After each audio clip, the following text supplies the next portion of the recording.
India voice, आपकी आवाज। बड़े पैमाने पर बेरोजगारी की समस्या खड़ी है। नौजवानों के रोजगार पूरी तरीके से खत्म हुए हैं। व्यापारी इस कोरोना की महामारी में बर्बाद हुआ है, अभी भी वो संघर्ष कर रहा है। छोटे बड़े सारे व्यापार इस कोरोना की महामारी से प्रभावित हुए। गांव-गांव में लोगों की मौतें हुई। यहीं शहर से लगा हुआ इमलिया गांव आपने देखा होगा, एक परिवार से 8 लोगों की मौत हो गई। फतेहपुर के एक गांव में 100 लोगों की मौत हो गई।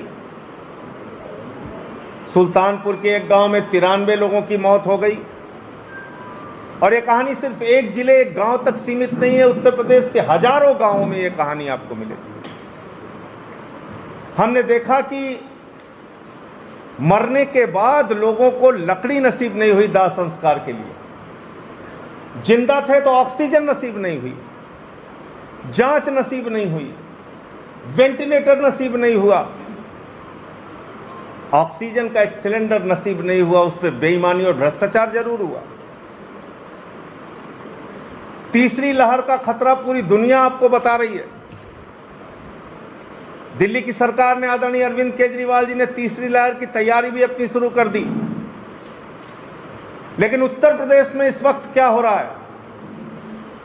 जब चिंता करनी चाहिए थी कि अनाथ बच्चों को कैसे पालन पोषण किया जाएगा, जब चिंता करनी थी कि युवाओं को कैसे रोजगार दिया जाएगा, जब चिंता करनी थी कि छोटे बड़े व्यापारियों का जीवन कैसे पटरी पर लाया जाएगा, जब चिंता करनी थी कि उत्तर प्रदेश में इस कोरोना की महामारी के बाद जो तीसरी लहर आ रही है उसकी तैयारी कैसे करनी है, उत्तर प्रदेश की पूरी सरकार और भारतीय जनता पार्टी आपस की लड़ाइयों में व्यस्त है, खींचातानी में व्यस्त है।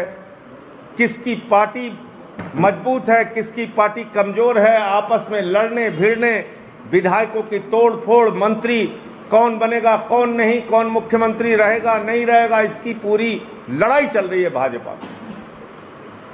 और संजय सिंह कहते थे तो मुकदमा हो जाता था। 14 मुकदमे करा दिया आदित्यनाथ जी मेरे ऊपर। लेकिन अब तो भारतीय जनता पार्टी के शीर्ष नेतृत्व ने, बीएल संतोष और उनके तमाम पदाधिकारियों ने उत्तर प्रदेश आके बाबा जी के कार्यों की समीक्षा की और उन्होंने भी ये माना कि उत्तर प्रदेश सरकार फेल हो गई है। सिटकिनी बंद करके, दरवाजा बंद करके एक एक मंत्री से पूछा गया आदित्यनाथ का काम कैसा है, योगी सरकार का काम कैसा है, एक एक विधायक से पूछा गया, एक एक पदाधिकारी से पूछा गया। इसका मतलब जो बात मैं पिछले काफी लंबे समय से कह रहा हूं कि आदित्यनाथ जी की सरकार हर मोर्चे पर फेल है, आज वो बात भारतीय जनता पार्टी का शीर्ष नेतृत्व भी मान रहा है और इसी के कारण उनके कार्यों की समीक्षा हो रही है। बीएल संतोष जी भारतीय जनता पार्टी के संगठन के मंत्री हैं, पूरे देश में कहीं भी समीक्षा कर सकते हैं, लेकिन नहीं, उत्तर प्रदेश जहां की हालत बद से बदतर पहुंचा दी आदित्यनाथ जी, उसकी समीक्षा हो रही है।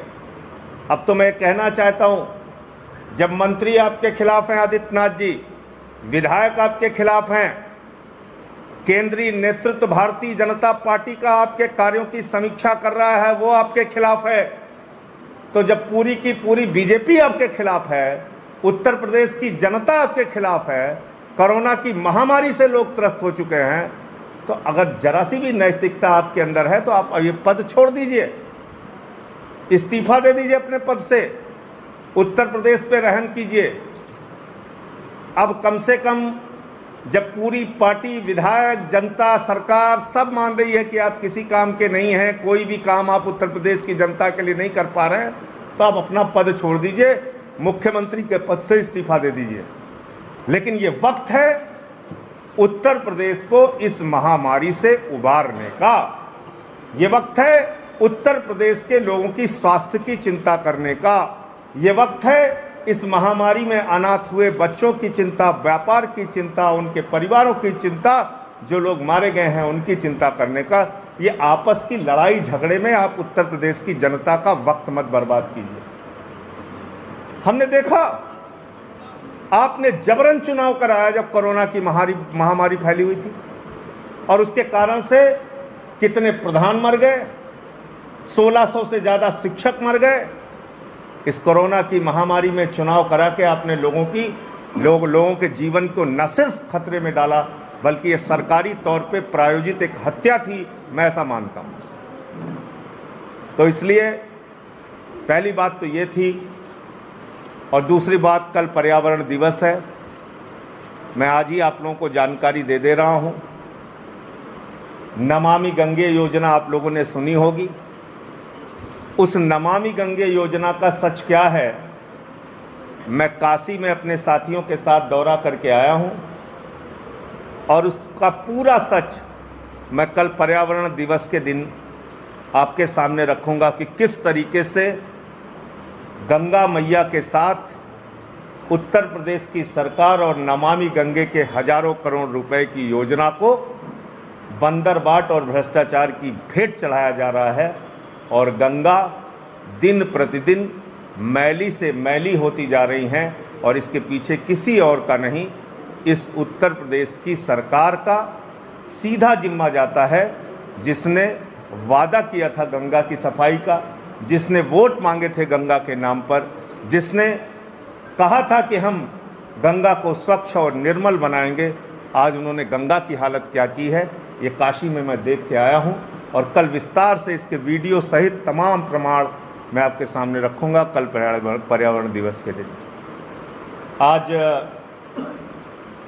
एक विषय और है जिसको लेके मैंने बहुत पहले कहा था, 69,000 शिक्षकों की भर्ती का मामला।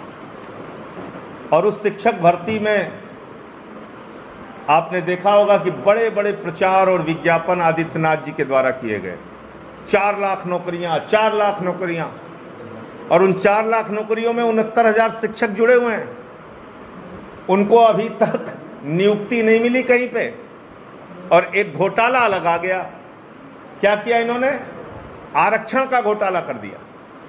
पिछड़े वर्ग के लिए जो आरक्षित सीट थी उसको जानबूझकर, क्योंकि कोर्ट में ये मामला उलझा रहे, क्योंकि नियुक्तियां ना मिल पाए, ये किसी भी सरकार को पता है सामान्य तौर पे कि जो आरक्षण का कोटा है वो आपको देना ही देना है, और अगर आप नहीं देंगे तो कोर्ट में बात जाएगी और आपकी भर्ती रुक जाएगी। लेकिन जानबूझकर जो पिछड़ा वर्ग के लिए 27% आरक्षण है, उस आरक्षण के कोटे को उल्टे सीधे तरीके से भरा गया।